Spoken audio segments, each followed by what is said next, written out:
Hello and good afternoon, everybody. Thank you very much and welcome back to Oscar's Cafe Corner. Today's date is December 19th, 2020. 2025. The time is 5:09 in the evening. Man, damn. So, for those of you who are coming back to this episode, thank you very much for clicking like, subscribing, and coming back for the shenanigans. This is going to be a pretty good episode. I'm going to deviate from our normal topics and discussions that we touched on for the past couple episodes. And we're going to dive into a couple of things. So just a forewarning. Number one, we're going to talk about the NFL football, the NFL playoffs, and what's going on, fantasy leagues, and that kind of stuff. And also, I will be diving in a little bit. And again, this is full disclaimer. If you have kids in the vehicle with you while you're watching, I'm sorry, not watching, but well, actually, hold up. I forgot I'm on YouTube. If you're watching or listening to this, I will be touching on some themes that are Christmas related. Number one is going to be the origins of Christmas and the Roman sun god's birthday. Yes, so it's going to be a little bit controversial because this is going to touch on a little bit into the religion. We're going to go from pagan festivals to Christian holiday, the rise of Christmas traditions, Santa Claus and the spirit of giving, the origins of Saint Nick, and what it all means, and also the elves that all of a sudden are now a trend or have been a trend for the past couple of years, and what they mean. And just in general, the significance of Saint Nick, Santa Claus, the Tooth Fairy, and what it all means, and how we should be supportive and not basically try to shatter kids' dreams these days, all right? So with that being said, thank you very much for staying here at this point. Damn, dude, I'm starting this fucking episode rough. It's 2:15 and I'm just like, whew. I just had an enchilada, everybody, and I think I put on too much damn spicy sauce, and I feel like I can smell everything, dude. You ever had those when you like have such a spicy ass food that literally just opens up your breathing pathways that you're just like, oh my God, I could smell tomorrow. Basically, that's exactly what's going on. But anyway, let's dive in. Fuck, dude, I really wanted to get this episode in yesterday before the Thursday night game, and that didn't quite happen. So I'm going to do a quick little blitz, a quick little run through of what happened in week 15 of the NFL schedule, because like I said in the previous podcast, a lot of the games that happened before were going to be ridiculously impactful on how the playoffs play out for the remainder of the season. So I'm going to go ahead and dive into the ones that really stood out. Number one, the Bears smacking on the Browns 31-3. The Browns are out of the playoffs. The Bears are still looking solid. The Ravens shutting out the damn Bengals, dude. I literally just gassed up freaking Joe Burrow and they got shut out. Dude, the hell. I mean, even the spread was off. The spread was thinking it was going to be over-under, was going to be 51.5. It wasn't even close. They got completely shut out. But, you know, the shit that sucks is that I was playing fantasy football and somehow Jamar Chase still managed to get 20-plus points. So how that translates, dude, I don't know. The other thing, too, also the Texans still looking good, man. That team is just well put together. They're going to be a scary team on the AFC. The Jaguars, dude, that's another one. Trevor Lawrence, bro. Who would have thought this guy all of a sudden would turn his career around to the point where the Jaguars are I believe they're in the lead in their division, and they look to actually make a really deep run in the playoffs this year. So they're a dark horse. The Chargers knocking out the Chiefs. The Chiefs, RIP. This is the first year, I believe, in a handful of years that the Chiefs are not going to be in the playoffs. And I think there's a lot of rumors that Kelsey might retire after this. Mahomes injured torn his ACL, unfortunately, that would require surgery. So he's done for the season. And again, you don't like to wish any sort of injury on athletes and things like that, but it sucks to see such a great player go down like that. I would have liked for the Chiefs to go down with everybody healthy, so that way I can laugh and make fun of the team for not making the playoffs, because I just want to be petty. But that didn't quite happen. My guy got injured, and hopefully he gets a really good recovery for next year. I don't know what's going to happen with that team, though. That's a big, massive question mark. So if you're a Chiefs fan right now, this is the point where you're kind of like, fuck, dude, what type of team are we going to be for next year? Who knows? The Bills knocking off the Patriots finally. Good God, dude, that fucking team was on a hot streak, the Patriots. So the Patriots are 11-3. They're still in a good spot for the playoffs. The Bills look phenomenal. But again, the Bills is that one team in the NFL, if you are just not a frequent watcher of the NFL, but like I'll watch it here, I'll watch it there. That's the one team that somehow, for some reason, people always seem to think that it's always going to do good. And they always underachieve. It's that team, it's that quarterback, Mr. Josh Allen, that for a fact this fucking guy can give you rings, dude. He can give you playoff rings. He can give you Super Bowl rings, but unfortunately, it just doesn't quite pan out. But that's the way it is. The Commanders being a total shit show, I really don't fucking like that team. That's the most, what's the best way to put it? You don't know what you're going to get with the Commanders week to week. Jaden Daniels going out on injury, Deebo Samuel dropping balls. You don't know if it's Marcus Mariota. You don't know if it's Jaden Daniels. You don't know if it's Jaden Daniels. You don't know if they're going to win. You don't know if they're going to lose. It's a team that has all the weapons, that was built literally to win games. And they're at 4-10. And then versus the Giants, they're holding on. They're 2-12. But I think at this point, a lot of those players are just looking for playing time in a game check, so I can't blame him for that. The Eagles, oh man, poor Raiders, dude. 31-0 against the fucking Raiders. The Raiders, 2-12. Oh man, it's such an easy target. Moving on, I'm not even gonna say shit about the Raiders. The Broncos beating the Packers 34-26. Bo Nix still in a hot streak, still doing his thing. And here's the one game that I thought was actually going to be a good one, and it was, until it wasn't. The Lions and the Rams. The game ended up being Lions 34, the Rams 41. The Rams, Matthew Stafford and Puka Nacua just going insane. And that momentum was written all the way to Thursday, which happened yesterday. And I'll touch on that game in a second. And then the one that surprised me, Mr. freaking Phillip Rivers with his 9 kids rolling out the couch. Mr. Potbelly, 46-year-old, you know what I mean, dad bod out there like throwing the ball around and doing good.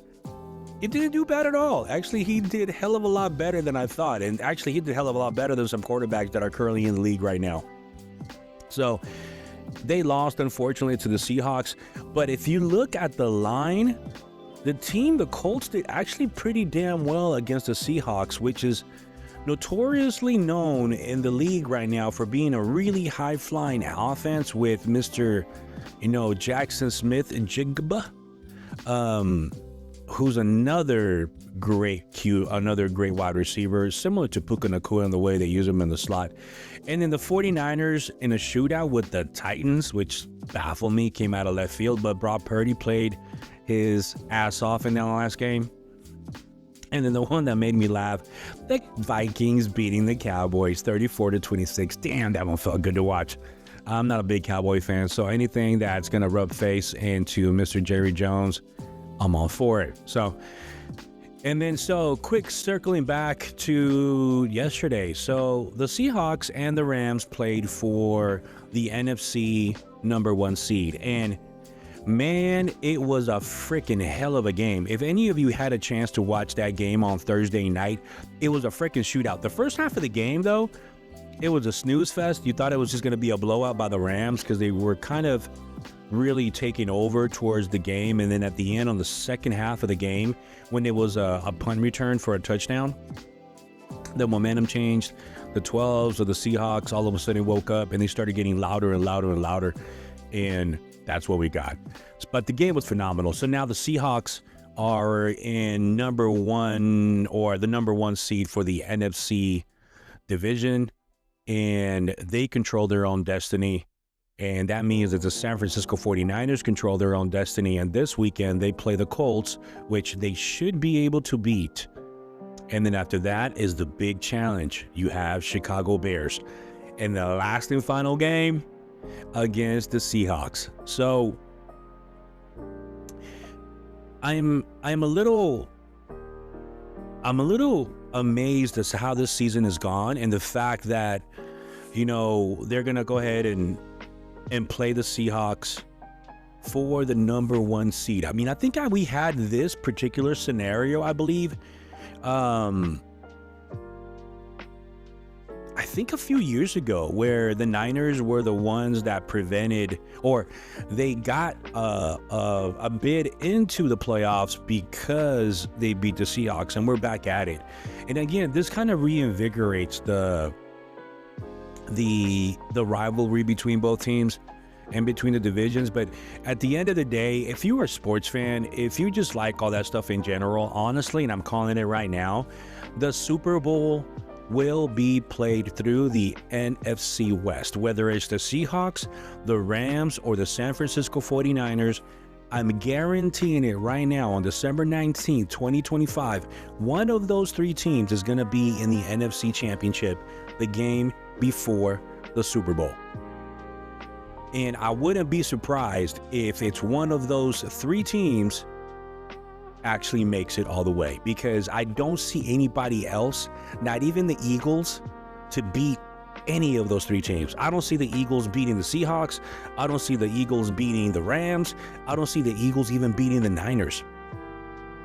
So we'll see. We'll have to wait and see that. So great time for NFC, great time for fantasy football. A little bit of update on that. I had zero business freaking winning my shenanigans, and I beat the third place team. I was the 6th seed. So mind you, I had no business being in the playoffs. I won out, I think, the last two games, and by point differential, I made it into the playoffs. It was like a 3-way tie.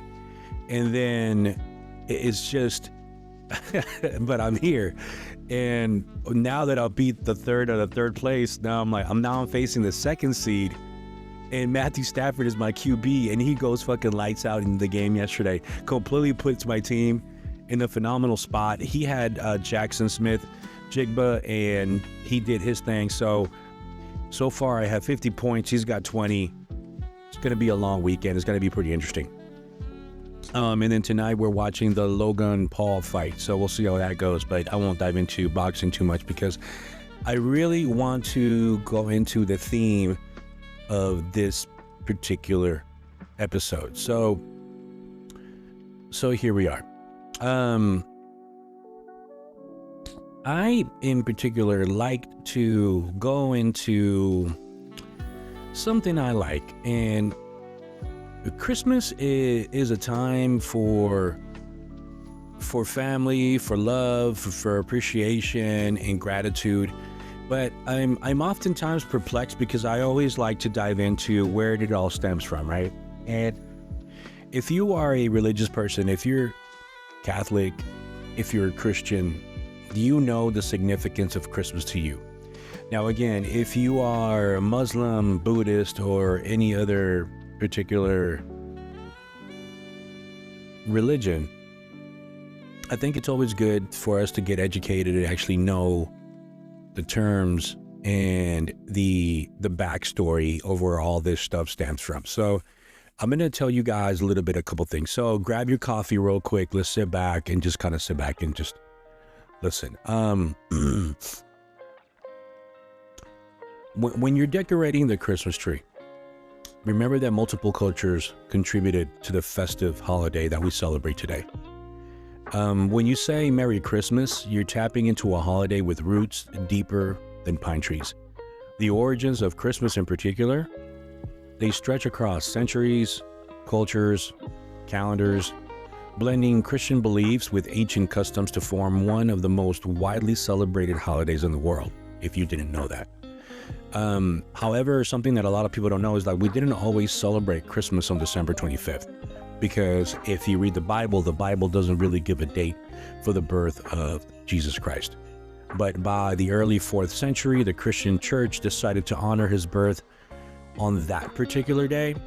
And I think it was more to fall in line to the pagan traditions, like the Roman holiday of Saturnalia, and then the birthday of Sol Invictus, the unconquered sun god. So in the pagan holiday, they praised the sun a lot and Saturn, and it was winter solstice, etc. So these midwinter festivals of light and life were woven into early Christmas celebrations, helping the observance of Jesus Christ's birth gain wider acceptance. So in regards to the pagan festivals to the Christian holiday in ancient Rome, if you didn't know, Saturnalia was a time of gift giving, festive meals, lighting candles, all traditions that survive in today's Christmas celebrations. So that's what it all stems from.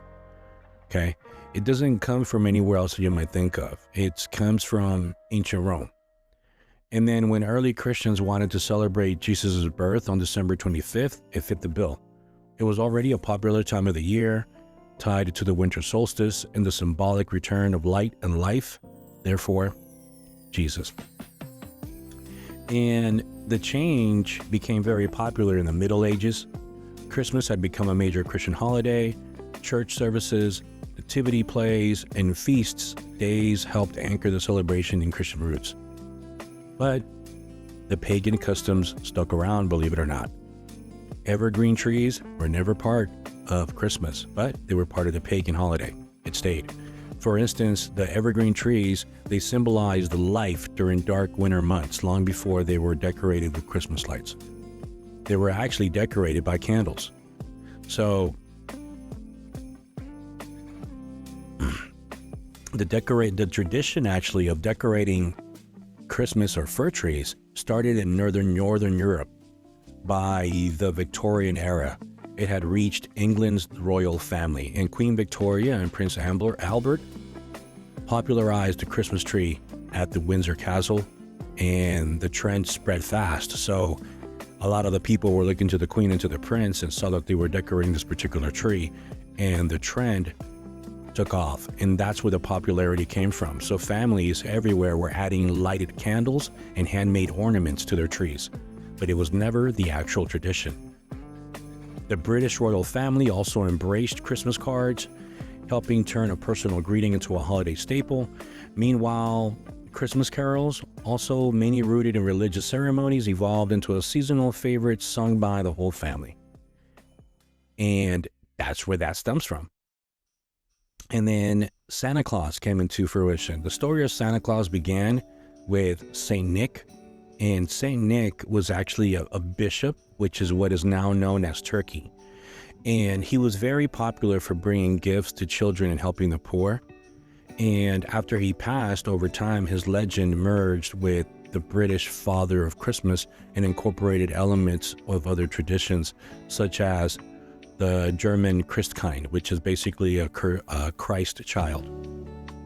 But it stemmed from the bishop giving so many gifts to the poor and underprivileged kids that he just became very popular. And when he wasn't there, obviously it changed. And the day also just basically has become a time to bring the whole family together. Families share festive meals, exchange small gifts, and gather around a tree. The Christmas season has expanded to include Christmas Eve, Boxing Day in some countries, and the 12 days of Christmas. Public displays like the National Christmas Tree in Washington, D.C. during the celebration into public square. Christmas customs also included sending cards, singing cards, and enjoying Christmas feasts with families. And that's just basically Christmas. December 25th remained the accepted date, even when the calendar changed, by the way. The switch from the Julian calendar to the Gregorian calendar didn't shake Christmas from its spot. Early Christmas chose the same day for a reason, and it continues to hold its meaning. Whether you mark the birth of Jesus, enjoy the sparkle of Christmas decorations, or celebrate with a mountain of Christmas gifts, the holiday has something for everyone. It blends ancient rituals, Christian beliefs, and modern customs into a single tradition. And that's where that stems from. But now we're going to dig into a little bit into the Saint Nick and Santa Claus. So the legend of Santa Claus can be traced back to about hundreds of years ago to a monk named Saint Nicholas. It is believed Nicholas was born sometime around 280 AD in Patara near Myra in modern-day Turkey. And he was much admired for his kindness. St. Nicholas became the subject of many legends that he said he gave away all of his inherited wealth and traveled the countryside helping the poor and the sick. And he is one of the best known St. Nicholas stories is the time he saved 3 poor sisters from being sold into slavery or prostitution by their father by providing them with the dowry so they could marry. So back in those days, a dowry was basically inherited wealth or money that you had, and that determined your value to another family. So generally speaking, back in those days, if your family had a massive dowry and you had a good, decent-sized dowry, you blended those 2 strong families together, and now the wealth became even bigger. So it wasn't even about, oh, I like this person or individual. It was more of, okay, what can you bring to the table that can sustain us and make our wealth even bigger than that? So what he did was, their father, because the daughters were not going to get married or nobody was going to give them the time of day, he was going to sell them to slavery and make some sort of money of his kids.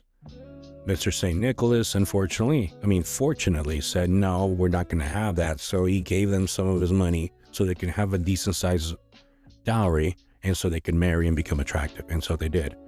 And then over the course of many years, Nicholas' popularity spread, right? And he became known as the protector of children and sailors.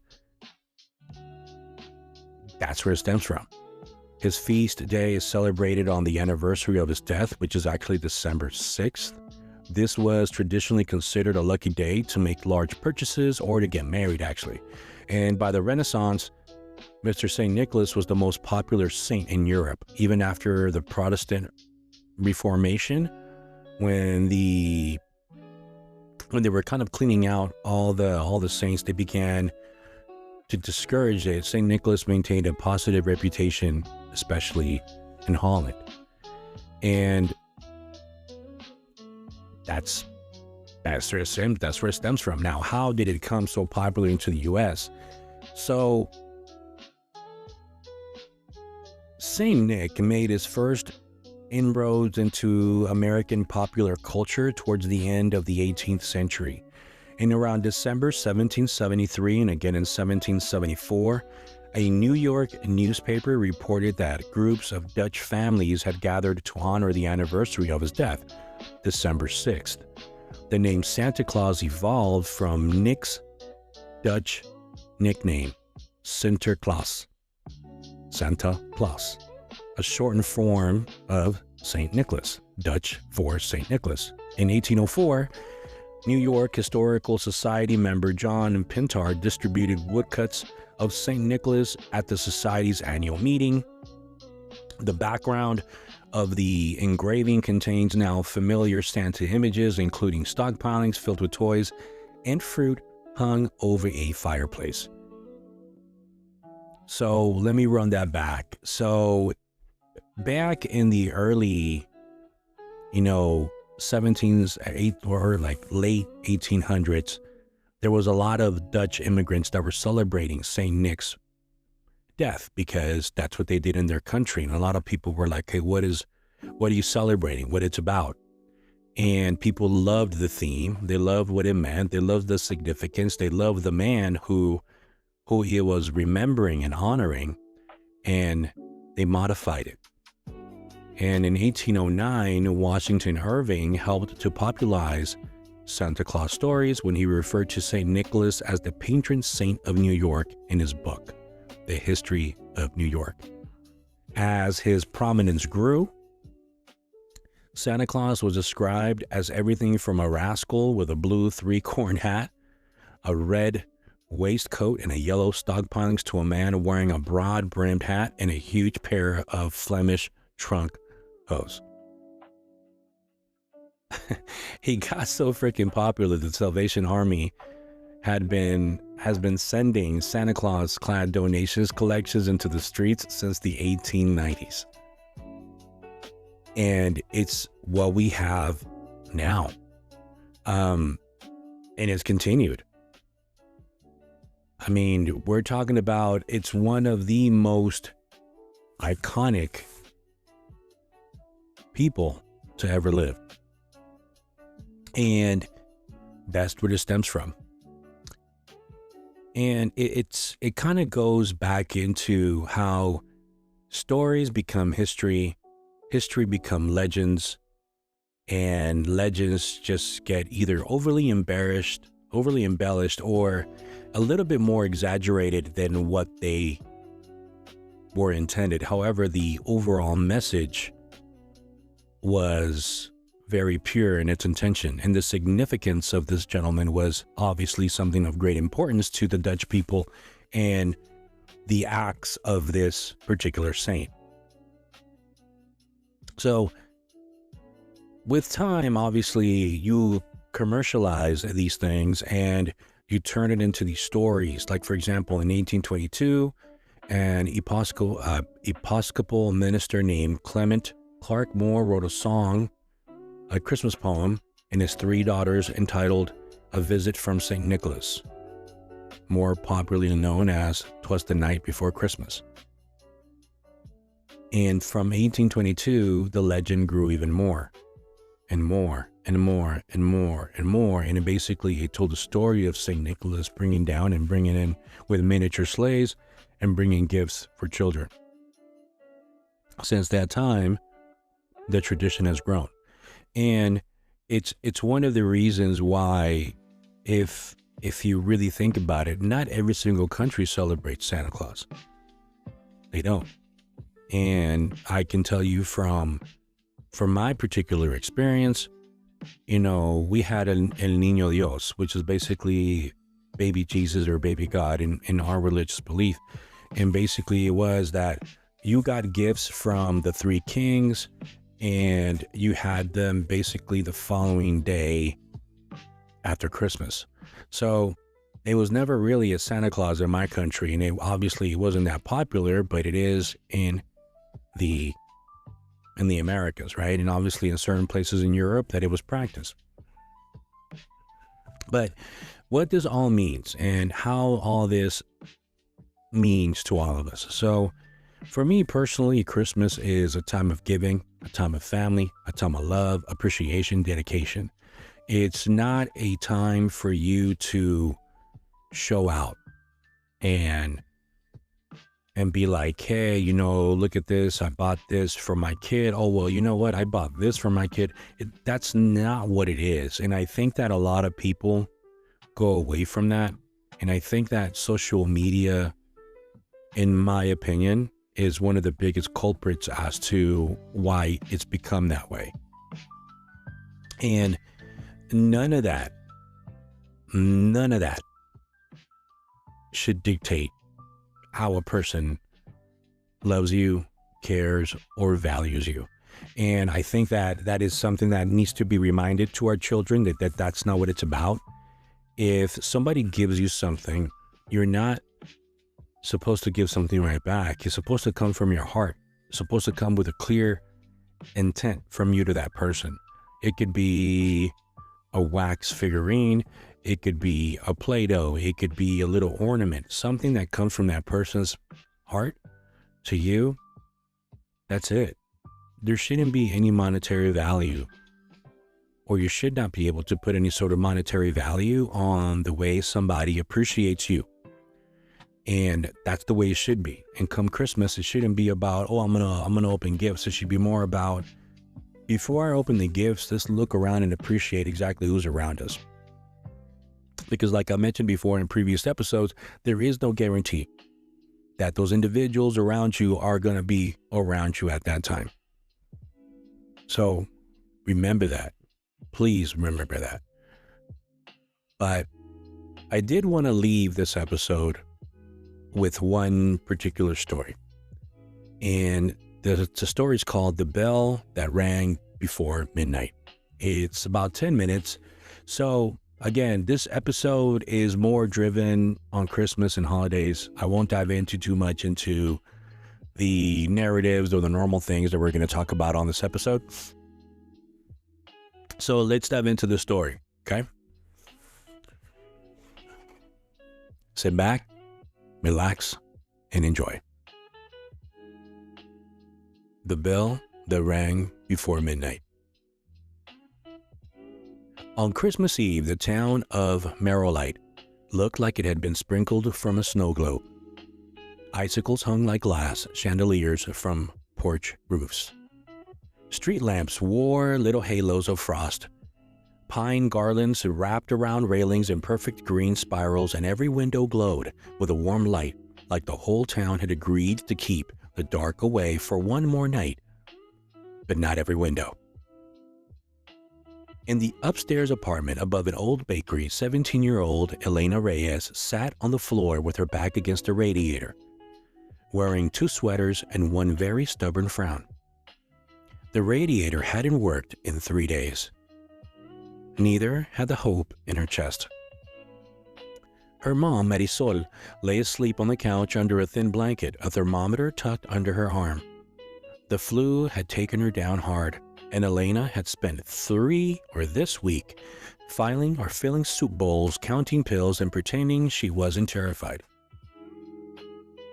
She glanced toward the kitchen counter, where an envelope sat like an insult.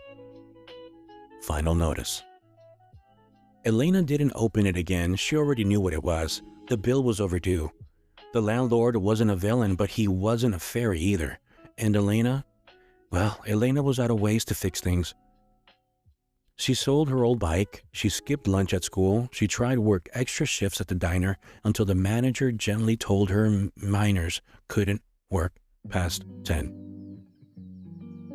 Now the clock read 11:34 p.m.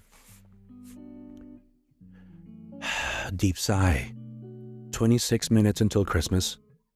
Elena pulled her knees to her chest, a breath fogging in the cold air. From below, she could hear the bakery's front doorbell ring every once in a while. Ding ding. As late shoppers picked up rolls of cookies for the morning. The bell sounded like small miracles each time, and Elena wished with everything she had for one of those.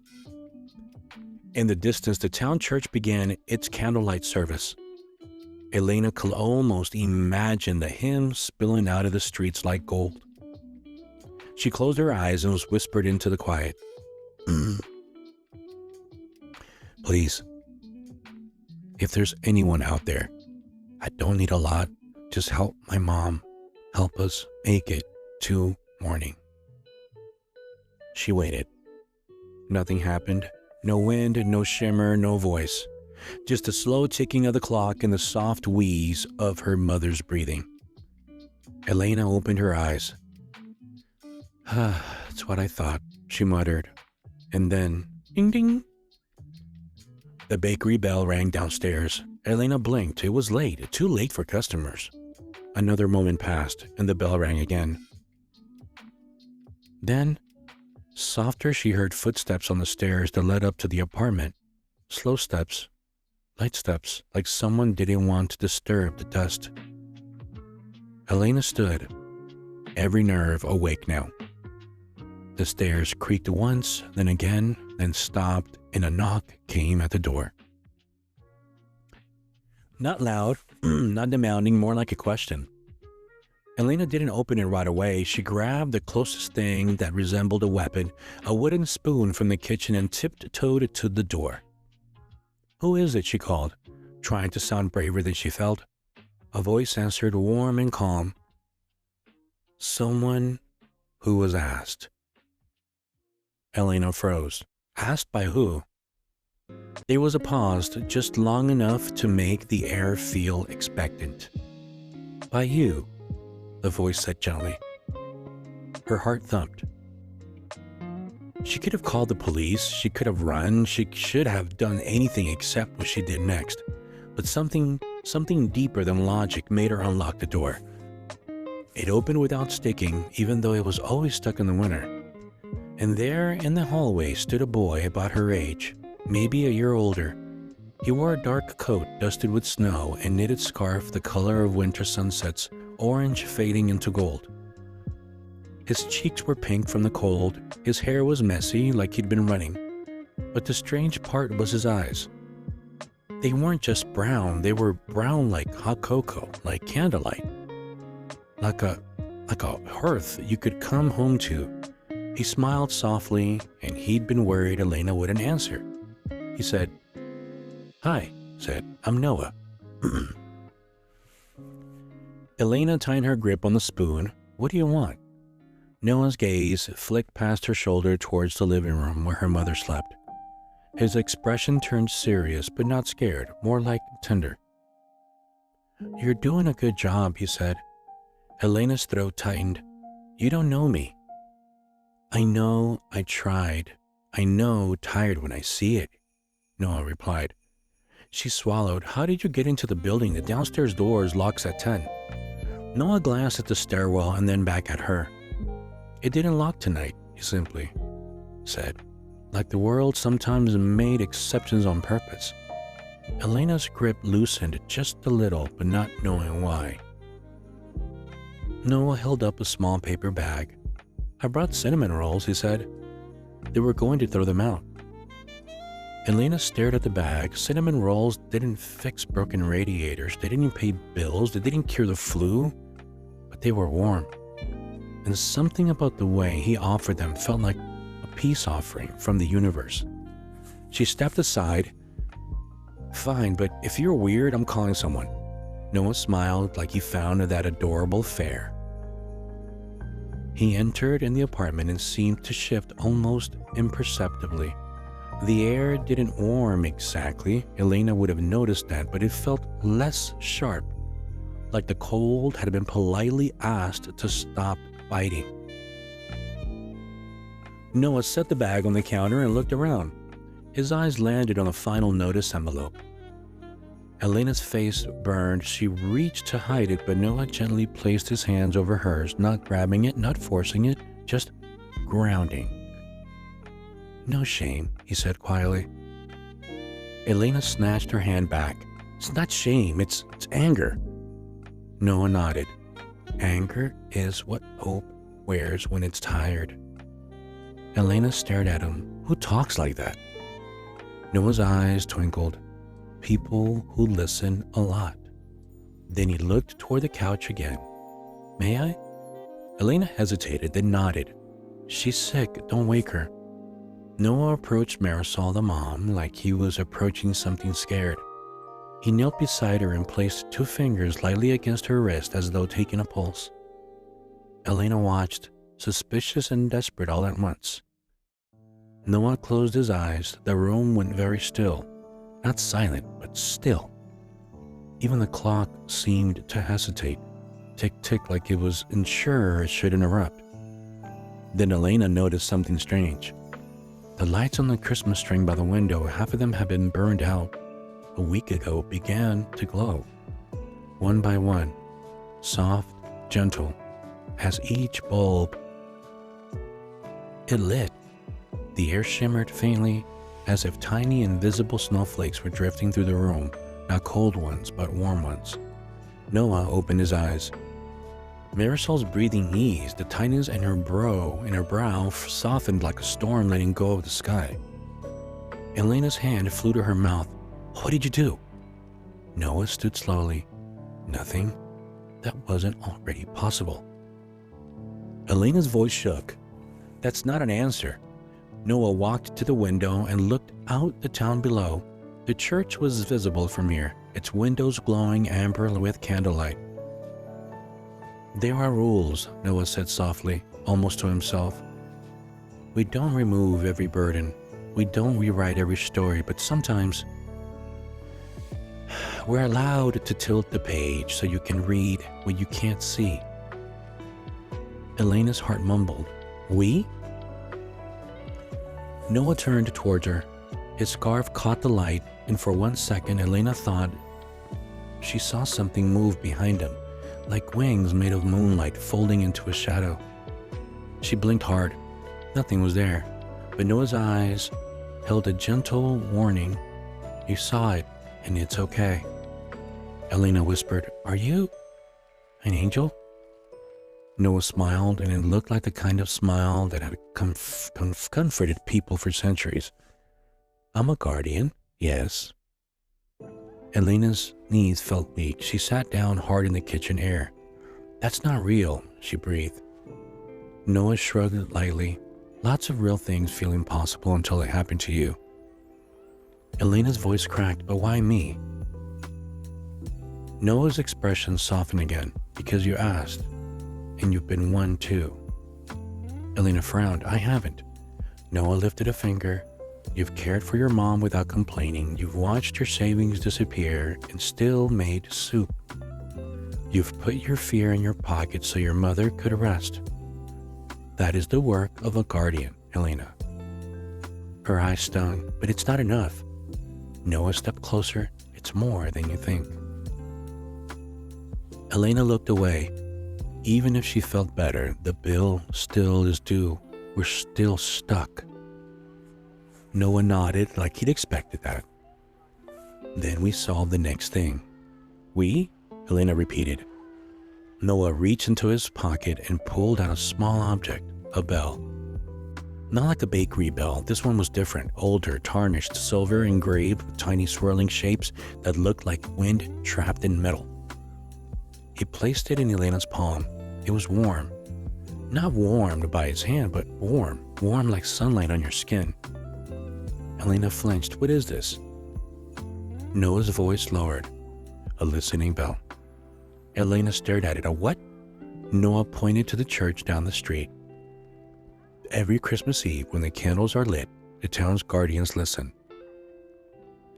Not to prayers that are perfect, those are rare, but to prayers that are honest." Elena swallowed. "And this helps?" Noah nodded. "Ring it once, not for money, not for miracles, ring it for connection." Elena's fingers tightened around the bell. "Connection doesn't pay the landlord." Noah smiled gently, "Not directly." Then he stepped back, "But it can bring the right people to the right doors." Elena's breath shook. "You're telling me to ring a bell and hope strangers show up?" Noah looked at her seriously. "I'm telling you that sometimes the world is kinder than you've been taught, but you have to give it a chance to prove it." Elena stared down the bell. It was small, ordinary looking, but the warmth of it pulsed in her palm like a heartbeat. Her pride rose up, sharp and familiar. "Don't beg. Don't ask. Don't show weakness." Then she looked at her mom on the couch, breathing easier now. Elena stood. She walked to the window and opened it. Cold air rushed in. Snow drifted onto the sill like lace. Elena lifted the bell and rang it once. The sound that came out was not loud, but it was pure. It rang like a star turning. It rang like a memory of safety. It rang like a promise. And the moment it faded, something happened in the street below. The street lamps flickered. Not like they were failing, but they were blinking awake. At the corner, a man walking a dog paused, looking up. Across the street, a woman carrying a casserole, dish-topped and confused. Down the block, someone stepping out of the car froze mid-step. Head tilted like they've heard their name. Elena's heart raced. Noah leaned close, voice soft. "They won't all come, but the ones who are meant to will feel it." Elena swallowed. "This is insane." Noah shrugged lightly. "Christmas often is." A knock came at the apartment door. Elena whipped around. Noah stepped aside, letting her choose. Elena's hands trembled as she crossed the room and opened the door. On the other side stood Mrs. Dalloway, the older woman who frowned at the bakery. The woman who owned the bakery downstairs. She held a knitted blanket in one arm and one small toolbox in the other. Her eyes widened when she saw Elena. "Oh, thank goodness," she said. "I don't know why, but I woke up with the strongest feeling I needed to check on you two." Elena's voice failed. Mrs. Dalloway pushed past gently. "Your mom's been sick, hasn't she? I made broth," and she lifted the toolbox. "I'm not a professional, but my nephew is a plumber and he taught me how to few things." Elena stared stunned. Mrs. Dalloway turned towards the radiator, inspecting it with fierce focus. Then another knock. Elena opened the door again. This time it was Mr. Kahn from 2 doors down, holding 2 grocery bags. "My wife said that we bought too much." He lied badly, cheeks red. "Also, you need oranges, flu season." Another knock. A man in a heavy coat stood there, holding a folded letter. Elena recognized him. He worked at the utility company. She'd seen him in the lobby once. He cleared his throat. "I'm not supposed to do this, but I was driving home and it felt like I had to take a different route. There's a winter assistance program. Someone at the office forgot to submit your paperwork last month and I brought the forms. If you sign it tonight, I can push it through first thing this morning." Elena's eyes filled with tears. "Why are you helping us?" The man blinked, genuinely confused. "I don't know. I just feel like I should." Elena turned dizzy. The room was suddenly full of people, warm breath, soft voices, the smell of broth, oranges, and cinnamon. Mrs. Dalloway managed to coax the radiator into coughing once, then rattling, and finally miraculously kicking into life and clicking to life. Heat began to spread slowly and steady. Elena stood in the middle of it all, holding the bell, not sure whether to laugh or to sob. She looked for Noah. He wasn't near the window now, watching the street. Like he was listening to something Elena couldn't hear. Elena walked towards him carefully. "Did you do this?" Noah shook his head. "They did." Elena glanced at the people helping neighbors she barely knew, faces she'd passed in the hallway without blinking. "But you brought them." Noah's smile was sad and bright at the same time. "I reminded them that they could be brought." Elena's chest tightened. "Are there more of you?" Noah looked at her like the answer was everywhere. "More than you think. Most of them just don't know what they are." Elena stared down at the bell. "So what happens now?" Noah's gaze softened. "Now you rest. Now you let yourself be cared for. And tomorrow you take what you learned and you pass it on." Elena's throat trembled. "I don't know if I can." Noah stepped closer. His scarf shimmered faintly as if catching an invisible light. "You already have." "How?" Noah nodded toward her mother. Marisol had opened her eyes. She looked clearer, less fevered. She blinked around at the people in the room like she was waking from a long storm and finding sunlight in her living room. "Elena?" Marisol whispered. Elena rushed to her. "I'm here, Mom." Marisol touched her cheek, eyes wet. "You're shaky. Are you okay?" Elena laughed through tears. "I think I am." Her mother tried to sit up, confused. "What's happening?" Elena looked around at all the neighbors, all the warmth, all the kindness she searched for. "It's Christmas," she said finally, "and I think we got visited." Marisol's eyes flicked to the window, where snow drifted like snow magic. "By who?" Elena turned her head. Noah was still there. Then he wasn't.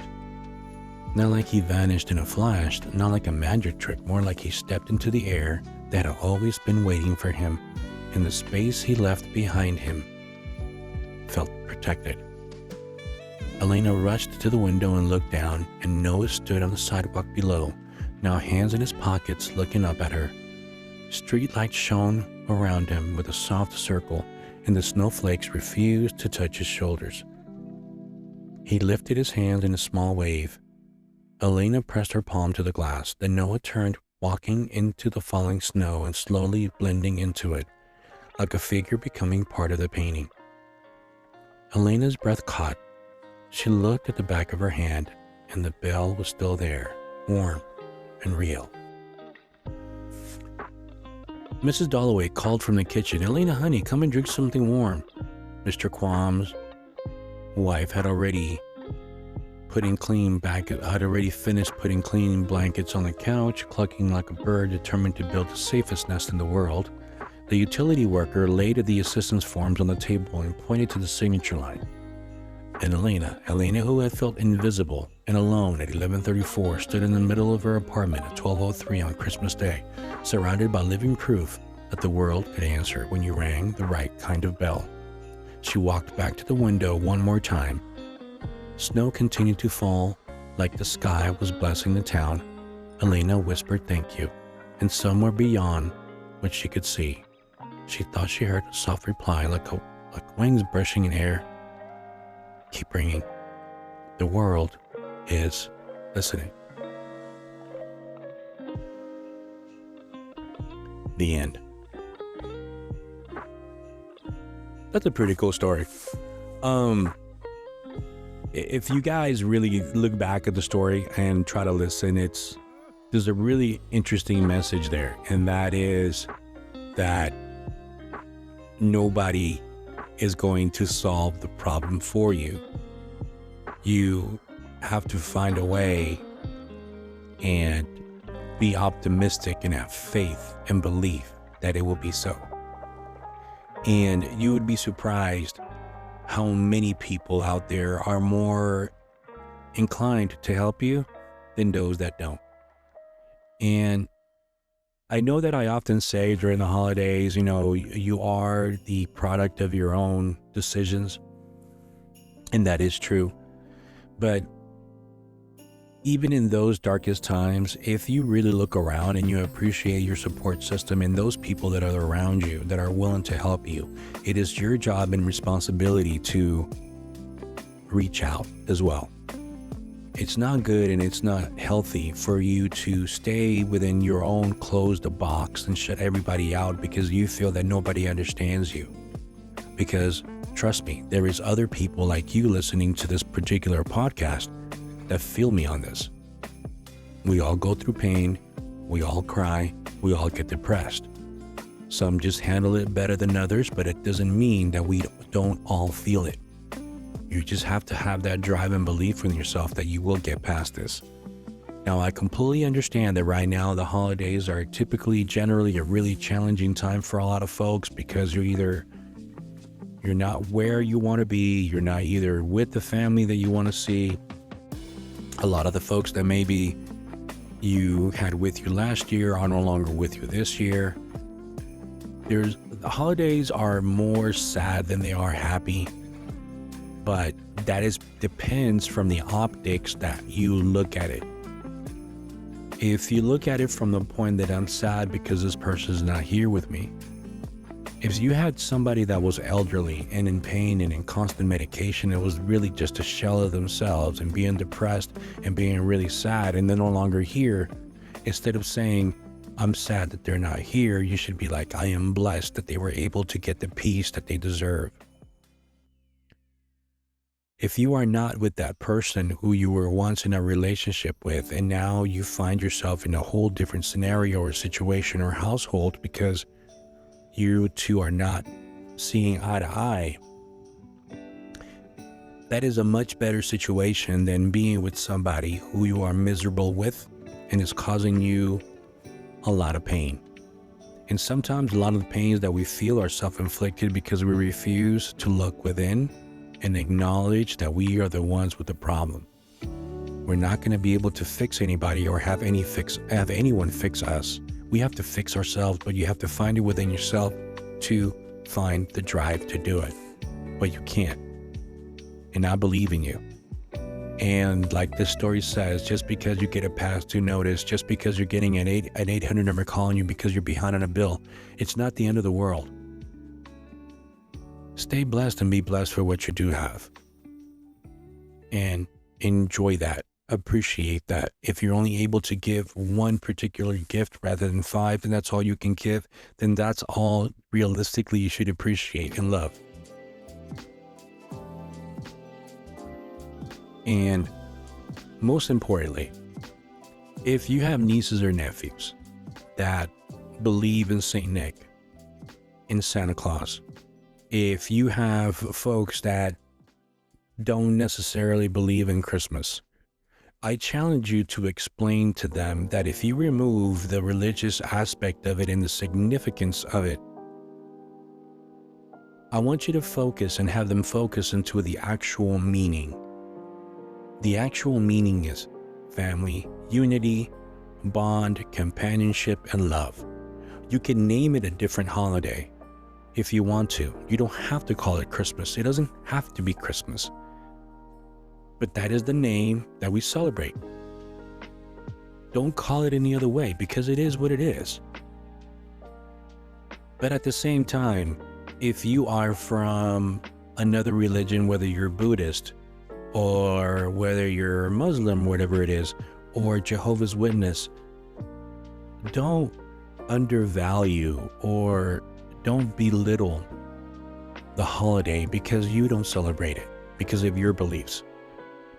But you're missing the point. Christmas is not necessarily a celebration of Christ's birth. Like I just told you the background and the story of what it really meant. That's what is significant. That's what the significance of it.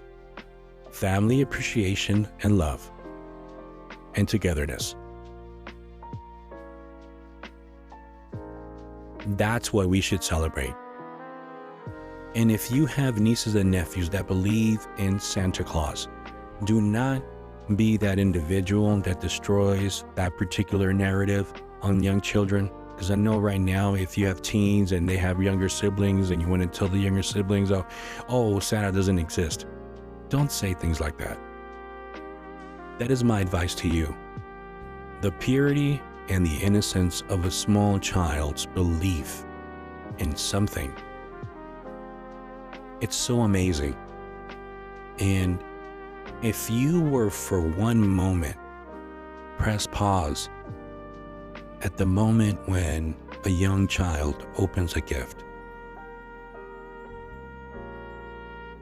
that joy that they have in their eyes, that is something that it cannot be described. You cannot emulate it. You cannot try to replicate it, because the innocence and belief are far greater. So don't destroy that, and let little kids celebrate and cherish and dream, because we all once did. If you don't necessarily practice Christianity, if you're an atheist, don't take away a belief in a child and to believe in something like this. Everybody always needs hope. Admire or look up to something, look forward to something. Let's not take that away. Because at the end of the day, remember that in the blink of an eye, you are who you are listening to this podcast right now, and time has gone by. And that innocence that you once had, remember it. Have nostalgia. Think about it. Close your eyes and think about the last time you had a nice warm smile and you were genuinely happy and appreciative. Encapsulate that moment and that joy and happiness. That is Christmas. That is Christmas Day. That is the innocence of a child believing in Santa Claus. Let's not take that away. So with that being said, it's 6:08. I will not be recording a podcast next week because it is Christmas. I might be doing it maybe next Sunday for the following week.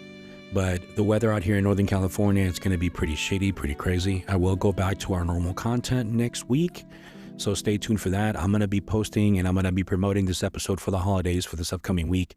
So if you are on the road, if you are working out, hopefully this story doesn't put you to sleep. Hopefully this podcast episode, I understand it was a big change in gears for a lot of folks, but it is what it is. I wanted to make something special. But apart from that, God bless. Please be safe. Appreciate one another. Appreciate yourself. Self-love. And God bless. Merry Christmas.